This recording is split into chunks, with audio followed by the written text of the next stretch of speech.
మసాలా దోసకి నేను ప్రిపేర్ చేస్తున్నానండి. చట్నీ కోసం ముందుగా పల్లీలు వేయించుకుంటున్నాను. పల్లీలు చిన్న మంట మీద వేయించుకోవాలండి.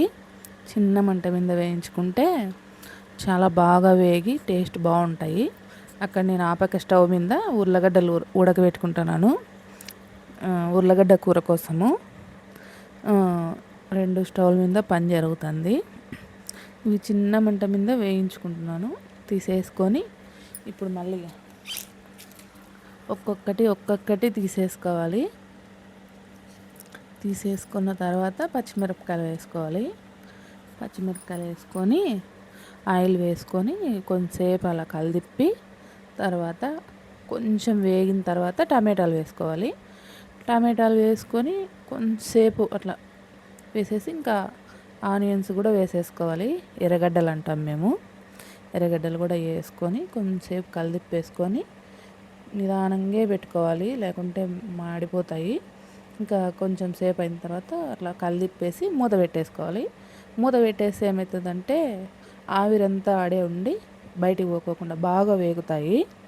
అలా వేగిన తర్వాత ఇంకా స్టవ్ కట్టేసుకొని మళ్ళీ అలాగే మూసి పెట్టేసుకోవాలి. అక్కడ నేను ఆ పక్క ఆలు కర్రీ కోసము ఎర్రగడ్డలు కోసుకుంటున్నాను. ఇప్పుడు ఆలు కర్రీ ఉర్లగడ్డ కూర కోసం నేను ఆయిల్ వేసుకొని ఇంకా ఆవాలు జీలకర్ర వేసుకున్నాను. ఆవాలు జీలకర్ర వేసుకున్నాక కొంచెం ఎర్రగడ్డలు వేసుకొని వేయించుకుంటున్నాను. అవి సరిపోయిన వేసుకున్నాను. మిగతా అవి కారం కోసం అండి. కారం కోసం కట్ చేసి పెట్టుకున్నాను. ఎర్రగడ్డలు ఎర్రకారం అంటాం కదా, అది కరివేపాకు వేసుకున్నాను. కరివేపాకు వేసుకొని ఇది రోట్లో నూరుకున్నానని పచ్చికారము కొంచెమే కదా అందుకని రోట్లో నూరుకున్నాను. చిన్న రోలు ఉంది మా దగ్గర.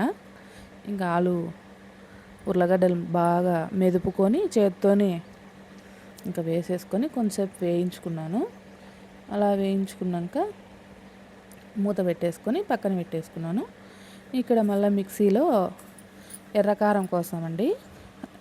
ఎర్రకారం కోసం మిరపకాయలు ఒక అరగంట నానబెట్టుకోవాలి. వట్టి మిరపకాయలు బాగుంటుంది టేస్ట్. టమోటాలు ఇందాక కట్ చేసుకున్నాను కదండి, అవి ఎర్రగడ్డలు వేసుకొని మిక్సీ పట్టేసుకున్నాను. ఇదిగో మిక్సీ.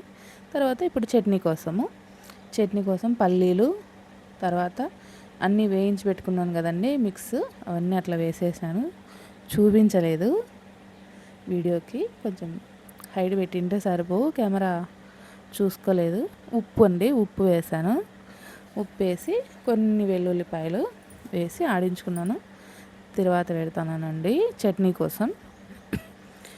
కొంతమంది పోపు అంటారు, కొంతమంది తిరువాత అంటారు. మేము తిరువాత అంటాం ఎక్కువ.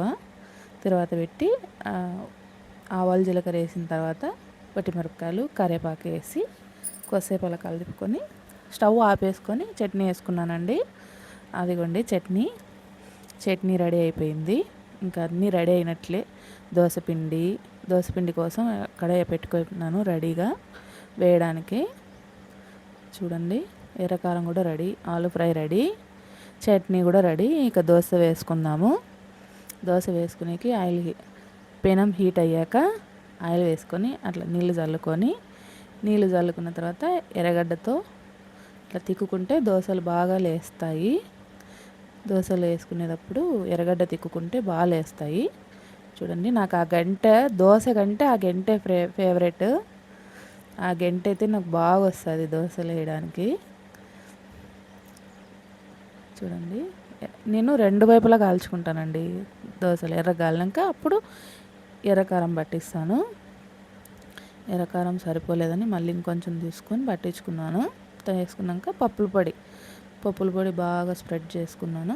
ఇంకంతే, ఆలు ఫ్రై పెట్టేసుకున్నాను. ఇంకంతే అండి, దోశ రెడీ. ఎంత ప్రాసెస్ ఉందా కదా మసాలా దోశకి. చూడండి, టేస్టీ మసాలా దోశ రెడీ.